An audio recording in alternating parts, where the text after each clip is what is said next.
I want to turn back to S-1012 and really start by thanking Senator Udall for the incredible work that he and his staff have done on this legislation over time. It's been an absolute pleasure to work with him on this legislation. And I was going to ask, as my first question, I was going to ask Mr. Hammond to walk through some of the things that the district has done to deal with the drought conditions that we've seen for a number of years now.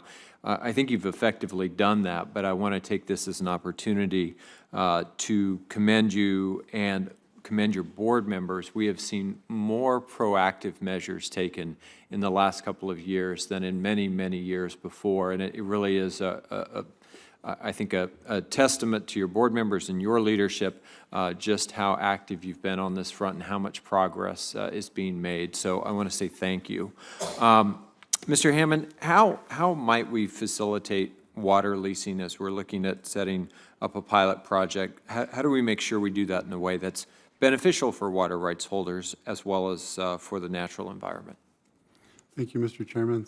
Senator Heinrich, the process that I think will work, at least in the initial stages of getting this program up and running, would be to work closely with the State Engineer's Office and Reclamation and the National Fish and Wildlife Foundation to do an inventory to fully determine the extent of the pre-1907 water rights that are in the basin, right, and then have an outreach effort for the owners of those rights to encourage the opportunity for them to, in lieu of outright transfer and sale and severance of those rights from the land, to actually have another alternative for them to achieve some kind of an income stream, to work directly with the district through a water bank that we would likely manage and would relish the opportunity to manage, quite frankly, in addition to the water bank we currently manage,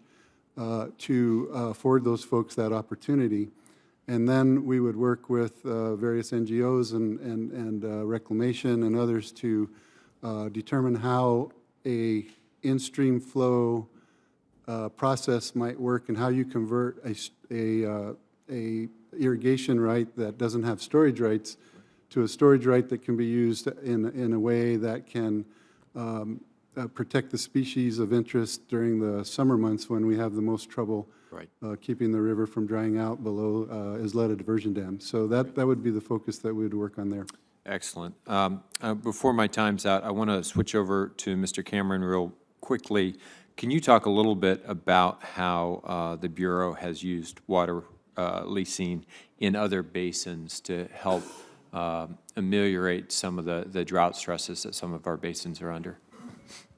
Senator Heinrich, I'd probably be best advised to give you a more detailed response for the record. I will say more generally, however, that we strongly support the notion of water leasing. Any way that one can use markets to move water around consistent with state water law is advantageous to everyone involved.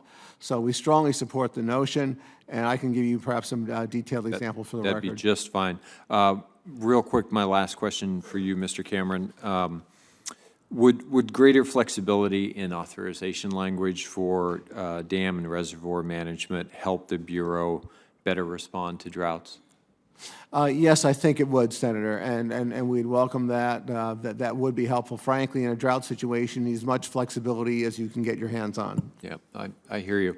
Thank you very much. Thanks to all of you for your testimony and for being here today.